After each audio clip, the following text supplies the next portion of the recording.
You're watching ABC10 Plus This Week. Hello, everyone. I'm Chris Thomas. You're watching ABC10 Plus This Week. A Sacramento man accused of shooting at the ABC10 building will remain in custody after a federal judge denied him bail. The latest on the case. And in dollars and cents, bought poppy soda? You may be owed money from a settlement. Then we hit the back roads. John Bartel takes us to the world's longest rideable miniature railroad located in Oregon.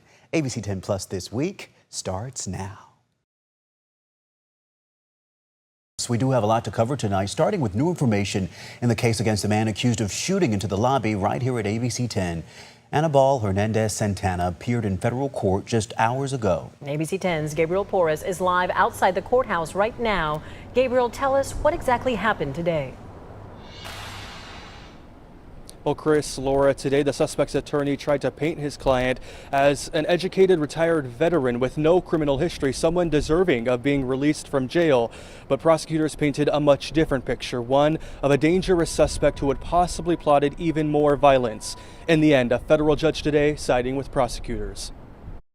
In an orange jumpsuit with shackles at his feet, 64-year-old Anibal Hernandez-Santana didn't react much as a federal judge denied bail and ordered him to remain in custody. And as I spoke about in court, everything is not always exactly as it seems at first. There are always two sides to every story. The suspect's attorney, Mark Reichel, told the judge that if Hernandez-Santana was released, he agreed to several conditions, including an ankle monitor and house arrest.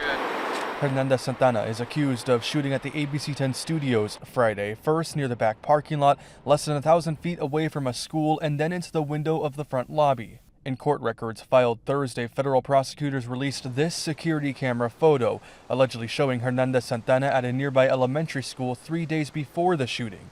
According to court documents, he behaved weird and anxious as he asked to read to young students. He was eventually asked to leave. Prosecutors say the visit matches indicators of an active shooter's planning and preparation activities. In court, the suspect's attorney arguing that his client had legitimately wanted to volunteer at the school, that he left his contact information behind, and that he was looking around the office for staff members that he knew. The defense also spoke for the first time about the note that investigators say they found on the suspect's refrigerator calendar.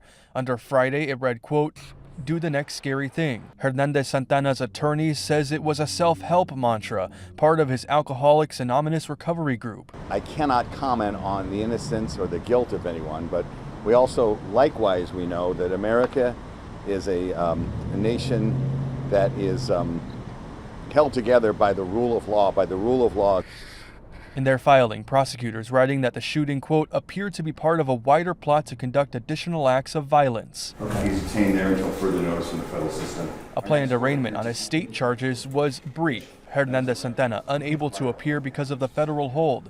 His attorney appeared for him and agreed to continuation.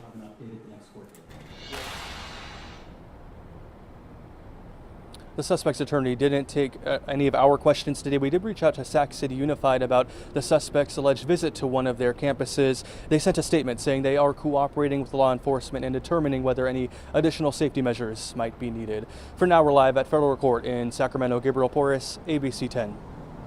And that suspect is set to appear again in federal court next week for arraignment. Gabriel, thank you for the update. In tonight's Dollars and Cents, fans of poppy sodas could be owed some money. Time's running out to claim your portion of a class action settlement worth millions of dollars.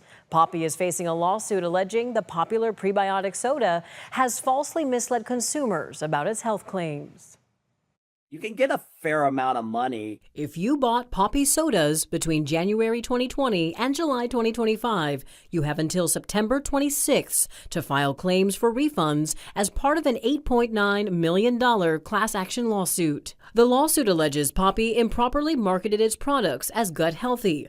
According to the lawsuit, someone would need to drink 4 or more cans of Poppy in order to, quote, receive any health benefits from its prebiotic fiber, but also adds doing so would immediately offset the benefits due to the soda's sugar content. If you did happen to have proof of purchase, this would definitely be worth it. File. If you do not have proof of purchase, which I suspect would be most people who bought Poppy soda in the last, 5 years or so, then the max you can file a claim for is $16, basically. Eligible customers can receive up to 75 cents per single can, $3 per 4-pack, $6 per 8-pack, and $9 per 12-pack or 15-pack. If you have receipts or proof of purchase, you can claim those full amounts.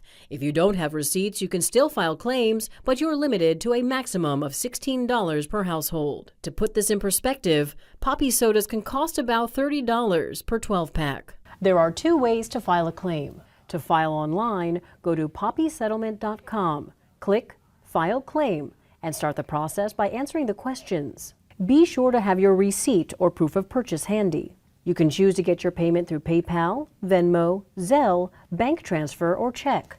Or you can print this claim form, also available at poppysettlement.com, and mail it to the address listed here.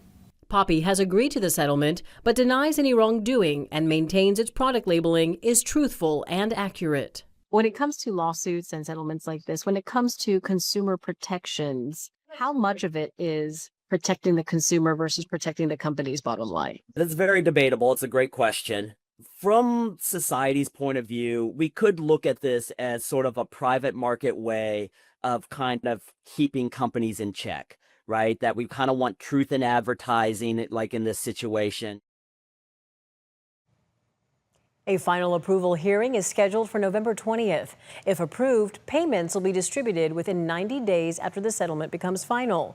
The actual payment you could get depends on the total number of approved claims and lawyer fees, which Stimmel says can be 30%. Again, you have until September 26 to file a claim, and we have a link to file on our website, abc10.com. The conversation doesn't end here. Email me your questions at lpainter@abc10.com and stream all of our Dollars and Cents stories right now on the free ABC10 Plus TV streaming app. Well, 10 on your side is talking one-on-one with PG&E about what's being done to address high bills. They tell me they've completed several emergency repairs and they're now decreasing rates.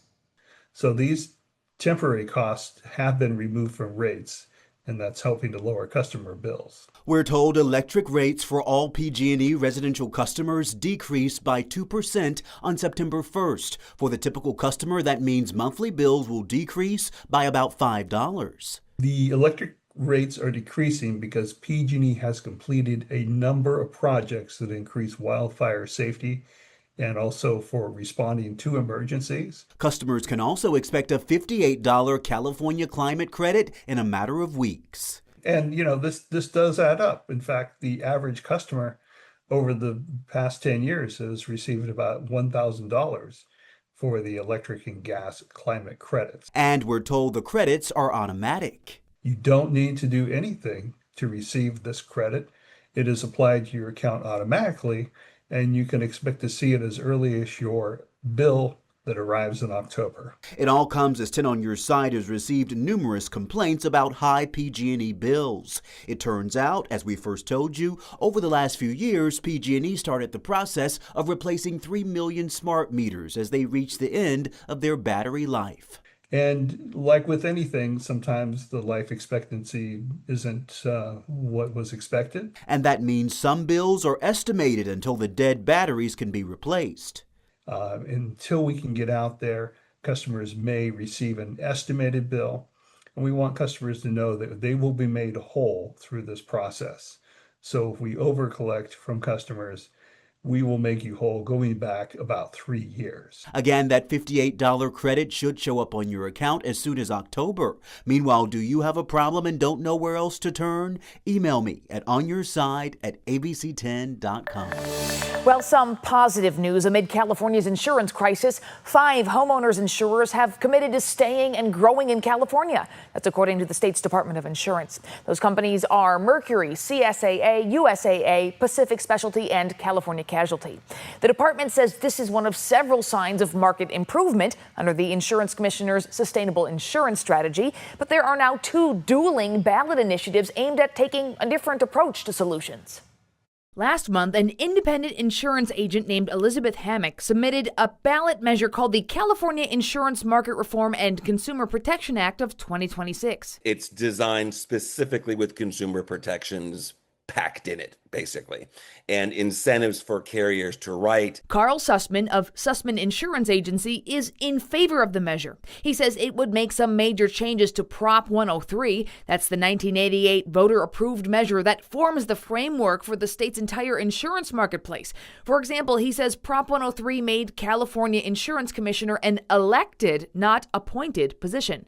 The proposed change? This proposition would require the insurance commissioner to have, wait for it, insurance background and a license, which I've never understood exactly how it hasn't been like that. Carmen Bulber is against that change. That is the definition of having an industry regulate itself. She's the executive director of Consumer Watchdog, a consumer group that just last week filed its own ballot initiative called the Insurance Policyholder Bill of Rights in direct response to this other measure. The measure that was filed by the insurance broker would eliminate the protections of Proposition 103. She says Consumer Watchdog's measure would strengthen consumer protections by requiring insurance companies to issue policies to homeowners who protect their homes against wildfires, among other changes.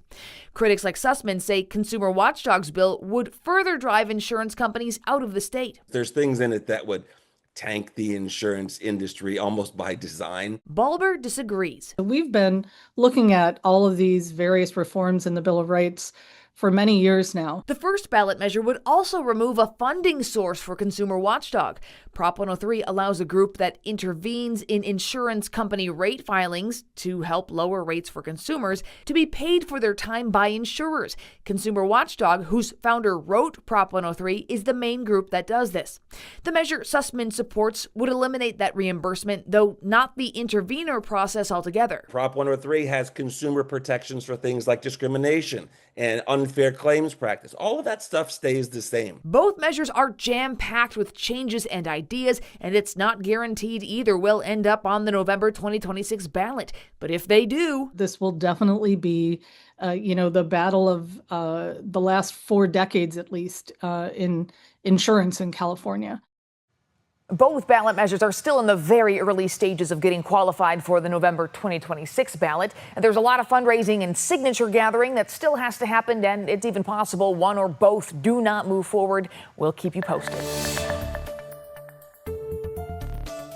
New tonight, city leaders just unanimously approved a new sports arena complex in Rancho Cordova. It's called the Cordova City Center. Take a look at how the vote unfolded.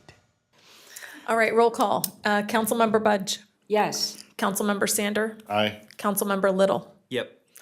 Vice Mayor Gatewood. Hell yeah. Mayor Pulapati. Heaven, yes. The motion passes.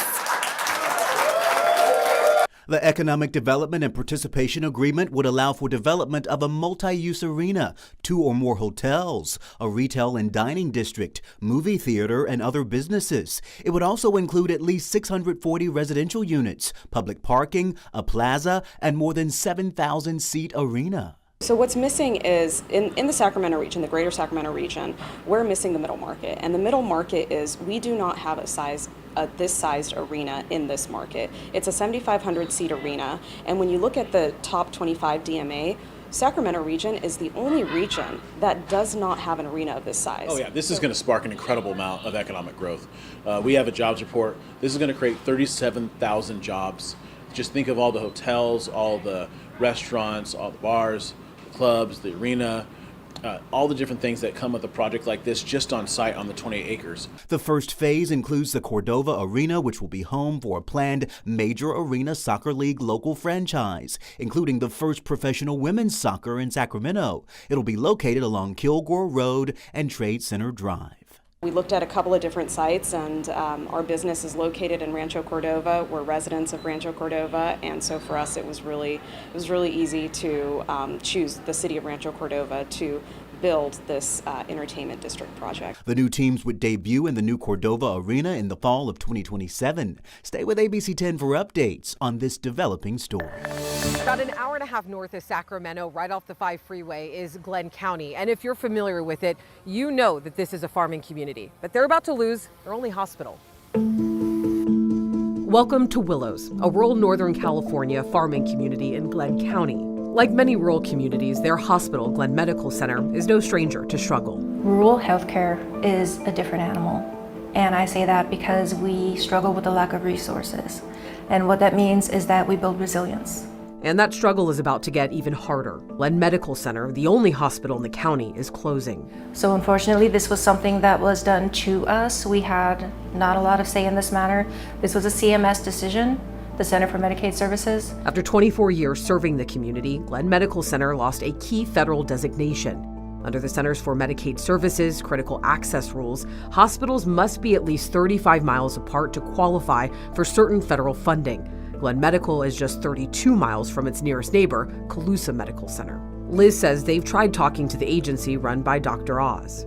They are essentially measuring them off of Google Maps and saying the primary road says you are 32 miles, not 35. And so we try to tell them that is not the road that the ambulances take.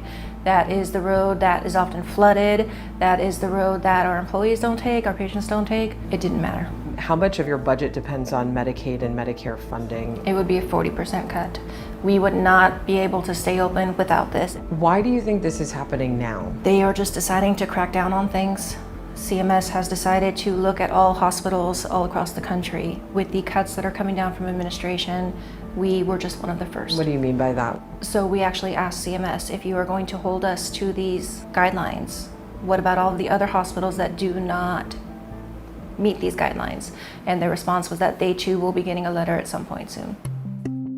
According to Glenn Medical, Glenn County already ranks near the bottom in California for healthcare access and outcomes, including one of the state's highest cancer death rates. One of the first departments set to close at Glenn Medical Center, the emergency room. The emergency department is set to close September 30th. Once the ER shuts down, the rest of the hospital is expected to follow.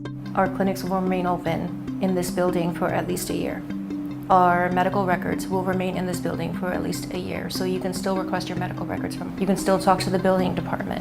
What you cannot do is get emergency services. For many Glenn County residents, the nearest hospital will now be a 30 to 40-minute drive. That's a serious challenge in a community with a growing senior population, high poverty, and limited transportation. If you have a heart attack, if you have a stroke, anything like that, it's 30 to 40 minutes away. And with our ambulances being so limited, it's going to be a struggle. Rural hospitals that shut down can also bring job losses, drive families away, and make it harder to attract new doctors or businesses. This summer, Glenn Medical Hospital administrators flew to Washington, D.C. to meet with Dr. Oz and CMS officials, but they arrived and the appointment was canceled within 30 minutes of the actual appointment time. They were told that CMS had everything that they needed to make a decision, and that was it. Now, I am told that our Chief Operations Officer, Amy McKelly, was able to meet with Dr. Oz a few days ago, but that the outcome did not change. We're doing everything we can because we don't want to lose that. I've been a longtime advocate of helping our rural hospitals. Congressman Doug LaMalfa, who represents the district where Glenn Medical is located, says that he plans to introduce new legislation aimed at keeping the hospital open. We're actually dropping a piece of legislation very soon to change that status for them and put them back into eligibility. Now, we've been trying to urge them don't just close so quick because we're trying to do this. It takes a while to grind this stuff out in Congress and grind out the agencies. The bad thing is once they close the doors completely for 1 minute, then all that eligibility is gone. The mountain is just 10 times harder to climb on that. What do you think the future of rural health care really looks like, especially under this current administration? Scary. It's scary. And I say that as someone who works in emergency management and safety, someone who cares about the patient, someone who was raised in this area. It's scary. My family lives in this area, and my father has a history of heart attacks. If something happens to him, and the resources are scarce, and there's no help available, I'm going to lose my father because of something like this.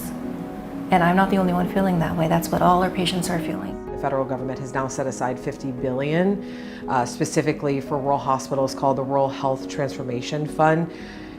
If that were to go through, could that realistically help your hospital, or is it kind of a little too late now? It's a little too late right now. I hope that it goes through because healthcare needs the assistance right now. But as far as our hospital goes, it would not be quick enough to save us. If you could talk to the administration directly, is there anything you would like to say to them to keep the hospital open? We need a miracle. We need an act of Congress. And Liz wants the community to know. We did everything within our power. And we're very sorry this was not the outcome that any of us wanted. And we will do everything we possibly can in the future. We remain committed to rural healthcare. We remain invested in this community and your families and our staff. We will always have a heart here. We reached out to CMS, who confirmed Glenn Medical can no longer be certified as a critical access hospital, but can be certified under another provider type. And that's a decision the hospital and state would have to make.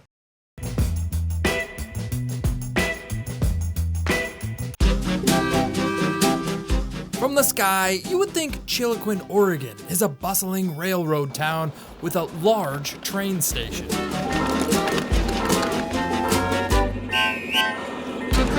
But from the ground, the size of the railroad station is a bit deceiving. It's the largest 7.5 gauge railroad in the world. This is Train Mountain, a miniature railroad park where everything is 1/8 scale of real locomotives. We have 31 miles of track, 2,200 acres. Tim Willard is a volunteer at Train Mountain, and he is what you call a foamer. A foamer is a guy that is totally into trains, and once he sees one, starts drooling. So, yeah, there's a bunch of us. Foaming at the mouth. Foaming at the mouth, yep. Well, if there's one place that would attract foamers, it's Train Mountain. This place is huge. The 30-plus miles of track weave through a dense forest and is pretty much hidden from view despite being so close to Highway 97 and Klamath Falls, Oregon.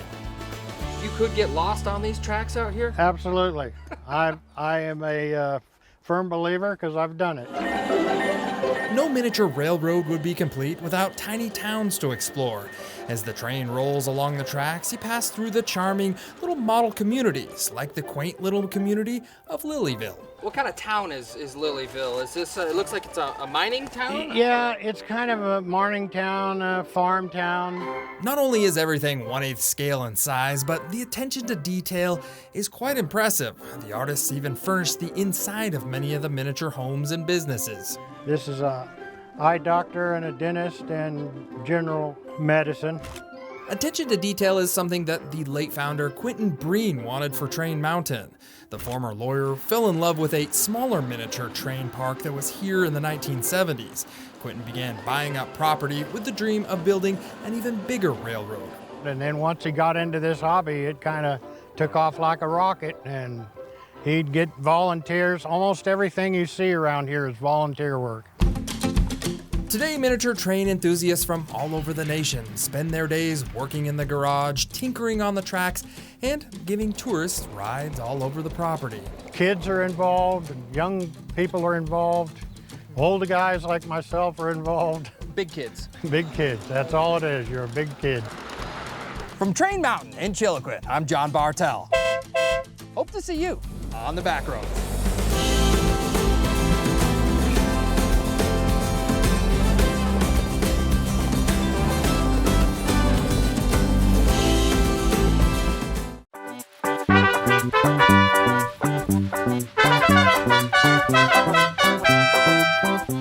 My name is Marco Antonio Rodriguez, born and raised in Fairfield, California, 707.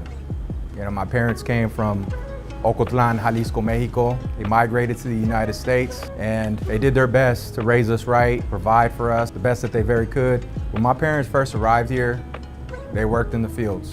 You know, we're migrant workers, we pick fruit in the Vacaville orchards, and I spent a lot of time with my mom and dad picking with them. I noticed a lot of things growing up that my parents, you know, not being able to speak the language and knowing how to navigate the United States, you know, they struggled more than the average family. You know, I saw them work hard from morning to nighttime. They did everything they could. They sacrificed themselves, their time, and all of their desires so that they create a better lifestyle for me and my siblings.